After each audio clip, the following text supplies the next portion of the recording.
안녕하십니까, 수대표입니다. 5월 첫째 주 전후로 글로벌 환시장이 크게 흔들리고 있습니다. 특히 원달러 환율이 급락했는데요. 이게 계엄전 수준으로 돌아간 거죠.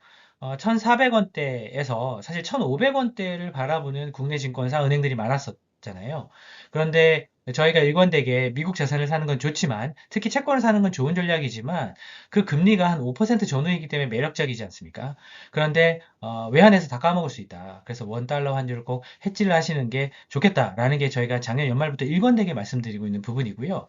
저희가 한 두 가지 정도를 생각했었는데, 정치적인 리스크, 즉 트럼프가 달러 약세를 원한다는 부분, 또 나머지 한 가지는 글로벌 투자자들이 경제적인 부분에 있어서 미국 자산 포트폴리오에 대해서 생각이 바뀔 수 있다는 부분, 이 두 가지가 만족하게 되면 저희가 말씀드렸던 이유를 아마 시장에서 바로 이해하시게 될 것 같다라는 부분이었는데, 첫 번째는 이제 트럼프의 어떤 행동을 보시면 이미 알고 계셨을 것 같아요. 그런데 저희가 이제 연휴가 시작되기 전에, 이제 5월 초가 되기 전에 미중 이제 서로 상무부에서 서로 이제 관세 전쟁, 사실 이제 무역 갈등에 대한 완화에 대한 시그널을 서로 보냈습니다. 그러면서 위안화 가치, 즉 중국 화폐 가치가 급등을 하게 되고요. 그거에 가장 영향을 많이 받는 나라인 대만의 화폐 가치도 따라서 급등하는 모습을 보였습니다. 그런데 여기서 문제는 처음 분위기는 데탄트다. 무역 긴장이 완화되면서 글로벌 증시에, 글로벌 자본시장에 새로운 긍정적인 바람이 불겠구나라는 기대감이 있었거든요. 그런데 실제로 까봤더니 전혀 다른 이제 이유였던 것 같습니다. 그 이유에 대해서 다음 페이지에서 말씀드리도록 하겠습니다. 일단 왜 그런 이유가 아니었는지부터 살펴봐야 되는데, 이게 이제 도이치뱅크에서 지난주, 그러니까 4월 마지막 주까지 업데이트한 글로벌 투자자가, 그러니까 미국을 제외한 나머지 지역에 있는 투자자가 미국 채권 ETF를 사는지 파는지에 관련된 차트가 되겠는데요. 위에 표시가 되면 샀다는 얘기고요. 아래 표시가 되면 팔았다는 얘기가 되겠습니다. 이게 보시면 2025년부터 보면 주로 아래 찍히거든요. 팔고 있다는 얘기가 되겠습니다. 그 이야기는 대만 달러의 급등이 대만 증시의 자금 유입이 아닐 수도 있겠다라는 의심을 이제 불러일으키게 되고요. 그리고 글로벌 투자자의 스탠스가 바뀌었다. 따라서 글로벌 포트폴리오를 투자하고 있는 투자들 입장에서는 스탠스가 달라졌구나 하는, 제가 말씀드린 두 번째 요건이 완성되었다는 걸 의미하게 됩니다. 그러면 그 부분들이 대만 달러에 영향을 준 부분들을 힌트를 보고 원화에 어떻게 영향을 끼치는지 그 부분을 한번 보시겠습니다.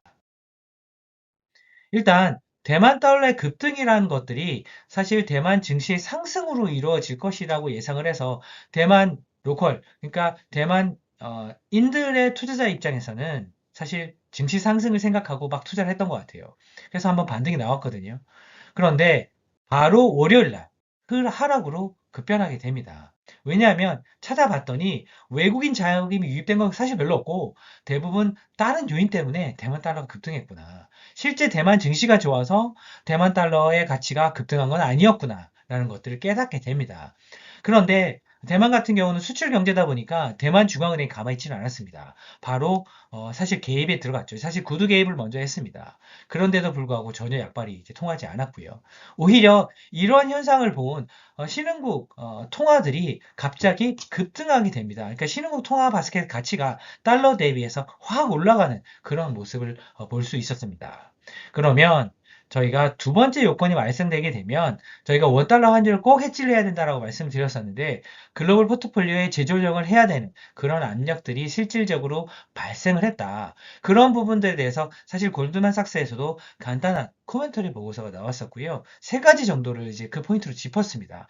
첫 번째는 이제 앞으로 달러 가치가 하락할 수 있는 압력이 시작됐다는 것들을 사람들이 인지했다라는 시그널이고, 그리고 이제 미국의 어떤 경기가 둔화되는 것들에 대해서 이제 투자자들이 이해하기 시작됐다. 그런 부분들이 포인트로 작용을 하고 있는 것 같다. 세 번째로는 이런 것들을 놓고 봤을 때 해외 투자자들, 그러니까 미국 이외 투자자들이 미국 달러 자산을 이제 유지하는 것들에 대해서 인센티브가 감소했다. 그러니까 그런 기회비용이 증가했다는 걸 의미하는 거죠. 그러니까 달러를 기초로 투자하는 전략이 나쁜 건 아닌데, 달러 자체의 가치가 떨어질 수 있는 부분에 대해서 모두가 이제 고민하기 시작했다는 부분을 이 코멘터리에서 밝히고 있습니다.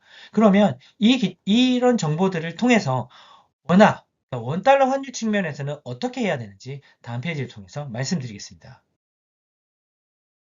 일단 저희가 경험이 없는 게 아닙니다. 경험이 한번 있었어요. 왜냐하면 트럼프가 두 번째 지금 대통령을 하고 있지 않습니까? 1기 때 뭐를 했었냐면 통화협정 가능성을 불러일으켰어요. 왜냐하면 우리 보고 환율 조작국이라고 그랬거든요.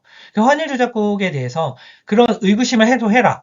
라는 이제 코멘터리와 함께 환율이 급락하게 됩니다. 그러니까 원달러 환율이 급락했었죠. 그리고 이제 대만을 생각해 보게 되면 무역 흑자가 너무 크고 그리고 대만 달러의 약세 기조를 사실 그들이 사실 유지를 해왔거든요. 그게 남일이 아닙니다. 한국도 똑같은 상황이기 때문에 저희는 이미 경험적으로 이런 것들을 알고 있어요. 그리고 한국 원달러 시장에 있는 환시장에 있는 모든 투자자들 이런 부분을 다 알고 있는 부분입니다. 왜냐하면 이 이야기를 하고 있는 저도 이야기를 듣고 있는 이제 구독자분들도 다 알고 있는 이야기 아니겠습니까? 그래서 싱가포르의 케이블카이라는 이제 투자은행에서 이제 분석한 내용을 봤더니 과연 1998년도 때 아시아 통화 위기에 봤던 때랑 정확히 지금 반대 상황이 아니냐라는 얘기를 하고 있어요. 그때는 이제 구매력은 서구에 있었고요. 자본이 이제 서구에서 신흥국 아시아 쪽으로 넘어왔다가 통화 위기, 그러니까 아시아 통화 가치가 떨어질 위기가 있으니까 갑자기 돈을 회수해 버렸거든요.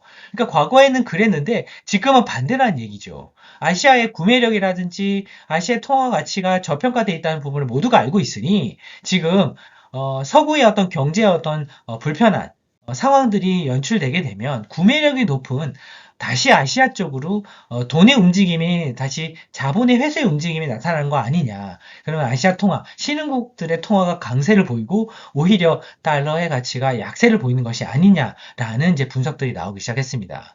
따라서 지금부터는 제가 말씀드린 이 두 가지 정치적인 부분, 경제적인 요건 이 두 가지가 완성이 됐기 때문에 반드시 원달러 환율을 해지하시는 게 필요합니다. 특히 한 5% 금리를 원하고 미국 채권을 투자하고 계신 분들이라고 하면 그 5%에 대한 손실이 환에서 금방 발생하실 수 있거든요.